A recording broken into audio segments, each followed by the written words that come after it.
All right. Are we ready to start?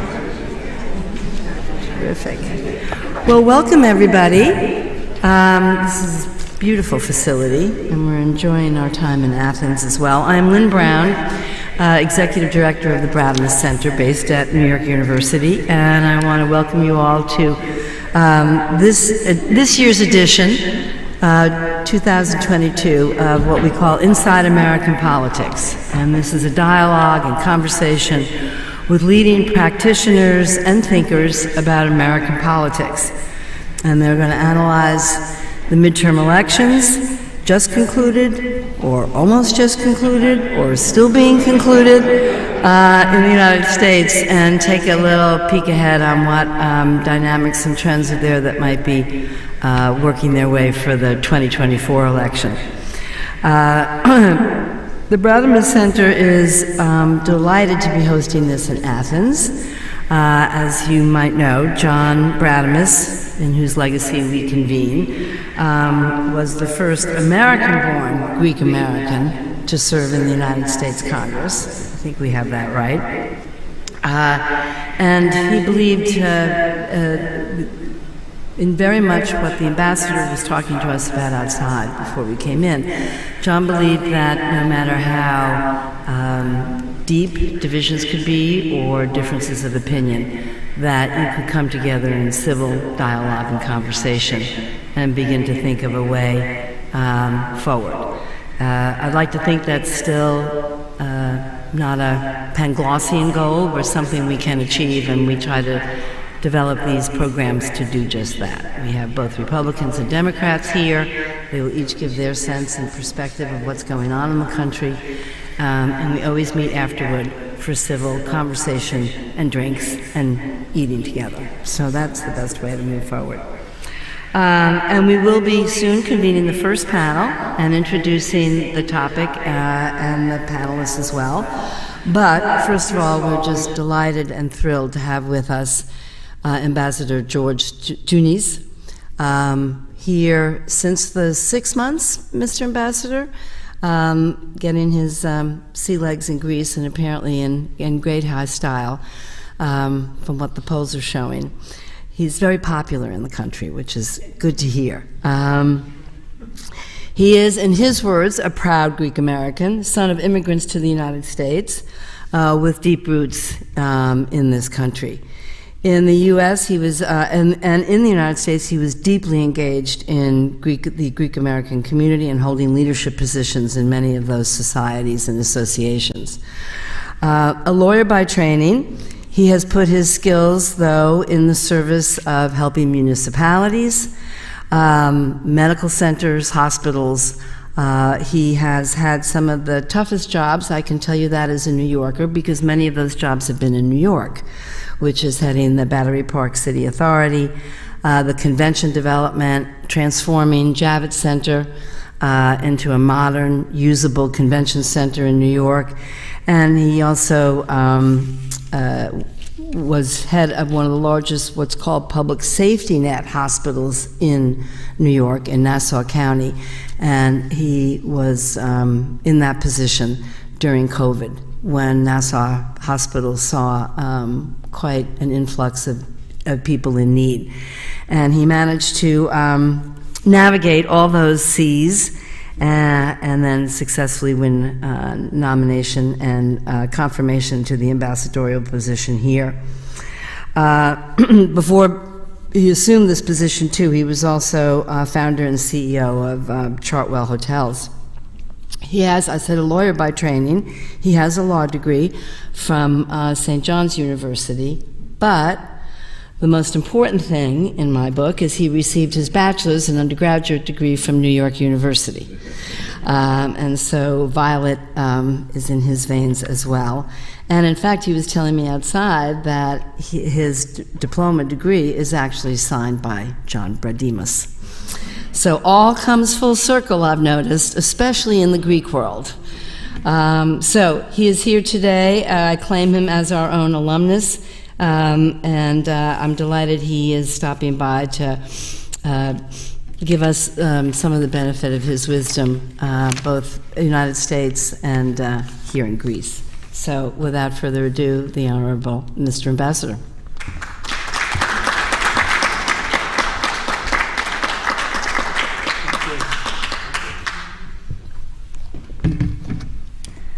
Καλησπέρα, καλώς ορίσετε στην Αθήνα. Μια ιδιαίτερη τιμή και χαρά να σε έχω εδώ ακόμα. Μεγάλη τιμή μου γιατί this is my alma mater. And the reason why I had to go to St. John's Law School is because I got waitlisted at NYU. It wasn't for lack of trying. You know, interestingly, my wife and I are graduates of NYU. And we were both very good students, but bringing the trajectory that NYU has been on pace since the Brademas years, I'll tell you, when he became president in 1981, it was a commuter school. It was literally 4 years away from a bankruptcy candidate.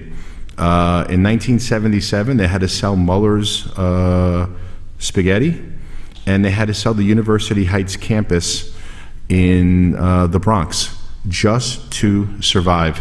So when John Brademas became the president of NYU, 14% of the students lived on campus. It was a commuter school.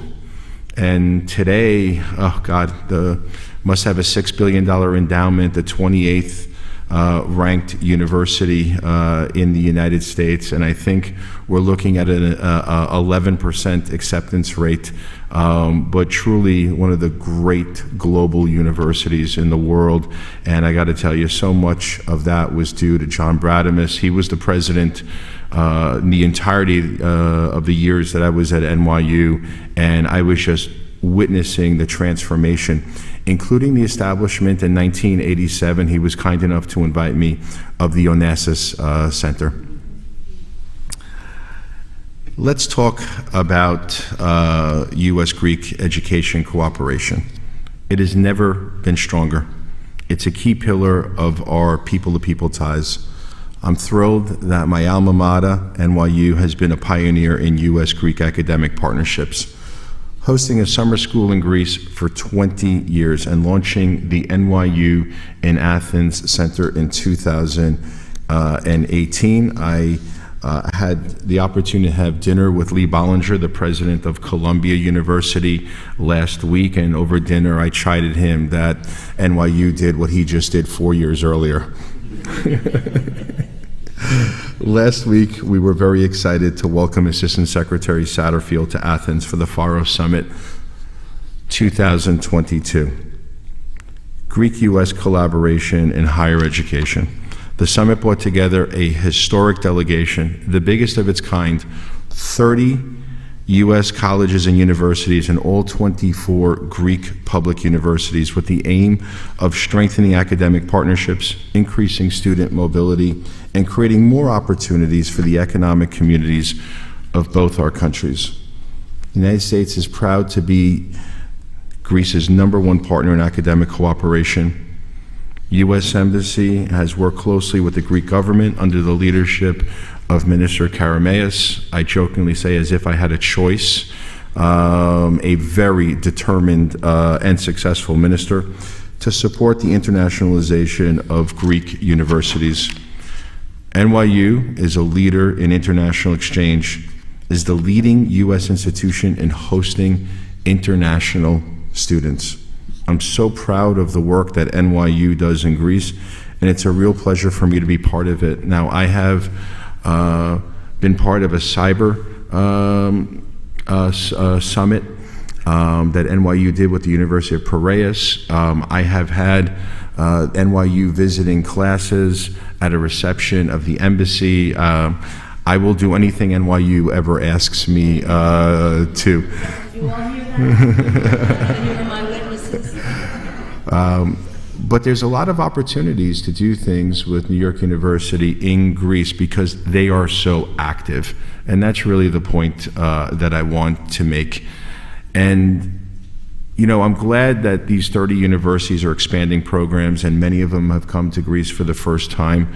But NYU has really been a trailblazer here. Speaking of trailblazers, I just want to acknowledge my friend Jennifer Poulikidis and all the work that she does for the University of California system, the largest of its kind in the United States. And she is truly a tremendous asset, both for higher education in the United States, but also for the U.S.-Greek relationship. I actually think that when there's a vacancy in the position, she might consider doing my job. I will tell you it will be a substantial upgrade. Now, we all understand that education is an investment in our children's future. The ancient Greeks spoke about planting trees, knowing that they won't be around to enjoy their shade. Now, this is about future generations. We're not only seeing immediate results in the work that came out of the Faros study and the collaborations and exchange programs that are occurring between our two countries, but this partnership will pay extraordinary dividends for future generations to come. Neither my wife, Olga, or myself had an opportunity to study abroad or study in Greece when we were students, but it's my hope that my children will have this opportunity to do so. It is my hope that every single student has this opportunity, because it really will enhance their traditional college or graduate school education. I'm happy to work with all of you to create more opportunities for future generations. Now, I understand what we're here to discuss, so I want to touch upon it in a most diplomatic manner. It's great to discuss America's democratic process here in Athens, the birthplace of democracy. We are just a walking distance away from where Socrates taught, Plato taught, Aristotle, Academia, the school of Athens that was immortalized by Raphael's painting in the Vatican. The ancient Greeks gave the world democracy. They taught us that individuals should enjoy the same access to power and decision-making through the fundamental tool of elections. If you have an opportunity, near the Acropolis is the ancient Agora. There is a room in the ancient Agora where everyone went to vote, and your votes were tabulated by little stones. It was true representative democracy 3,000 years ago. This is why this place is so special. Democracy is a core value in the United States. We're not perfect, folks, and we should understand that. The greatest threat to our democracies is not that we are flawed. It's that people one day lose faith in our ability to heal our wounds, to rectify our inequities, or to right the wrongs as we strive to make a more perfect union, to make this world better and a more just place for all. As President Biden, a true lover of Greece, has recently said, it's a good day for democracy when American voters turn out in record numbers to voice their political opinions. It's about involvement, and we need to make sure that everyone is informed and engaged and involved, and that they exercise their democratic vote, their democratic right to vote. We're proud to share this core value with Greece and to work together to make a better world for future generation. Everyone here has a role. Now, I've concluded my remarks, but I want to thank all of you for participating in this very important work. Your presence here is an acknowledgement that we're going to have to be very vigilant about protecting our democracy. There's been a backsliding of democracy for 16 consecutive years, President Xi has said that it is an outdated motto because we just can't work together. And I have news for the president of China. Communism, or some shape or form of it, autocracy, has never worked out for everybody. Democracy wins out. The rule of law wins out. People respect the sovereign territory of nations. And the work that's being done today in Ukraine is very important, and we need to be vigilant. The choice is very clear. We're going to be about a democracy or autocracy. We're going to respect the rules-based international order that has guided us now for generations, or we're going to allow the ceaseless war, invasion, and takeover of a European country. We have to work until the job is done. We have to make sure that every Ukrainian returns to a free, united Ukraine. Because it's very consequential. If we allow Mr. Putin to succeed, it is a roadmap and a sense of acquiescence. And who's next? Moldova? Does President Xi see this as a roadmap to Taiwan? So I appreciate all the work that you're doing here regarding American elections and democracy, but you are opinion makers when you go home. I know the consequences of Ukraine have been difficult. It has led to higher gas prices. It has enhanced inflation. This isn't something that is only reserved for the United States. This is a global phenomenon. And a lot of it is directly tied to the actions of Mr. Putin. We didn't want this. He's brought it to us, but we're going to have to answer him.